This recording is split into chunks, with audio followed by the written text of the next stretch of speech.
Hello everyone, my name's Aaliyah, and today I'm just going to be talking about the relationship between cancer cells and calculus, or more specifically how calculus can represent the growth of cancer cells. So, just a brief summary of how cancer cells grow and work. So the cancer cell is maintained in the cancer stem cell hypothesis. The cancer stem cell is maintained by a group of cells that we refer to as CSC cells, or CSC, which is basically stands for cancer stem cells. And then from there, that maintains the tumor and then can further divide into either more cancer stem cells or different types of cells. For example, you can have, it can break off into the progenitor cell or the differentiated cell right over here. And to show a brief summary of more in depth of how all these cells can break off, you have the CSC cell, and it has 3 different ways it could develop. It could change into 2 CSC cells, represented by this picture right over here. It could change into 1 CSC cell and then 1 P cell, represented in this picture right here. It could also change into 2 P cells, represented in this picture right here. And then this is referred to as K1, K2, or K3 for the instances. And then for P cells, it has 2 different instances, K4 and then K5. For K4, it just would break off into 2 more P cells, so just duplicate itself, represented in this picture right over here. And then for the P cell, it could also then break off into 2 D cells, the differentiated cells, and then represented by this picture over here. And then for the last 3, these pictures right here, it's just representing for whenever the cells die, and the cells can die at any point in this process. So the CSC cell could, in K6, could die, the P cell in K7 would die, and then the D cell in K8 would die. And then represented by these pictures right over here. Alright, and now that we know how cancer cells grow, we can start talking about how calculus is involved. So first of all, let's look at the CSC, the P, and the D cells. And all of these, we can call them J-type cells. So all these are going to be counted as J-type cells. And right here is what is going to be the derivative. It's going to be the derivative of the J cells in relationship to time. So it's going to be the rate of change of those of all of those J-type cells as time goes on. So as basically this function is going to represent how those cells grow as time goes on. So it's going to show the rate of production.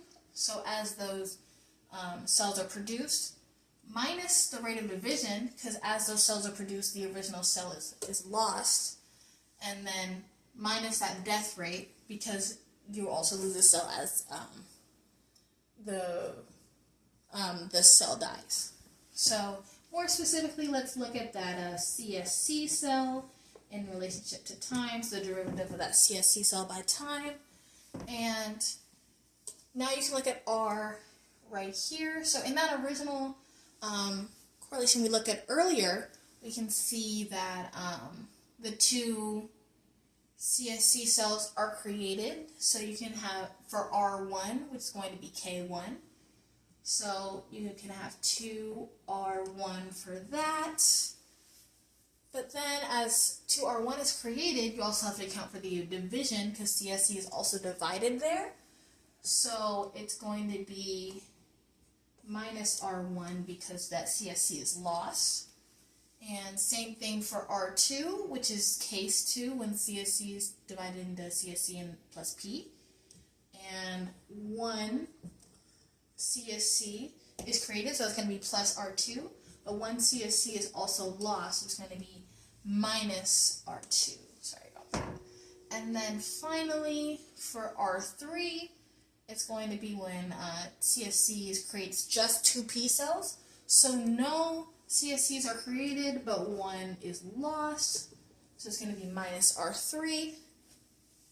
And then also finally you have to account for that cell death. So it's going to be minus R6, which is K6 right here when CSC dies. And simplified, this right here, after getting rid of all of those, it'll be R1 minus R3 equals R6.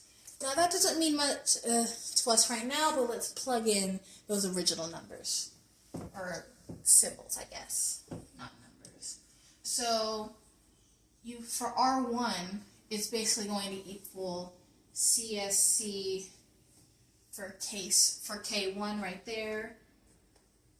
So CSC for K1 right there, and then subtracted by R3, which is K3, so CSC when it's divided into two P's, so K3 right there, subtracted by when CSC dies, so that's going to be K6 right over there.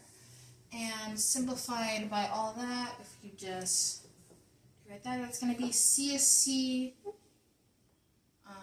times K1 minus K3 minus K6. And that gives us a better picture of the growth rate. Then just following that same pattern for that, you could find the derivative of P in relationship to time and the derivative of D relationship to time right here and here.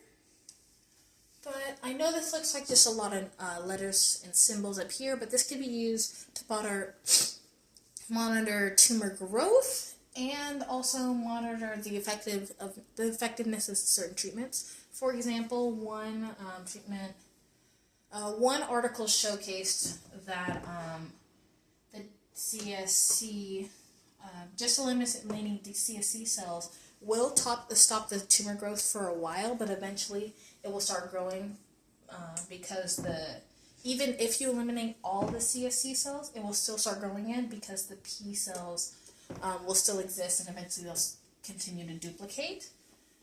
And it shows that the best effective way to stop that growth is by eliminating those, but just allowing the D cells to continue to exist, because they can, as you can see, D cells do not duplicate.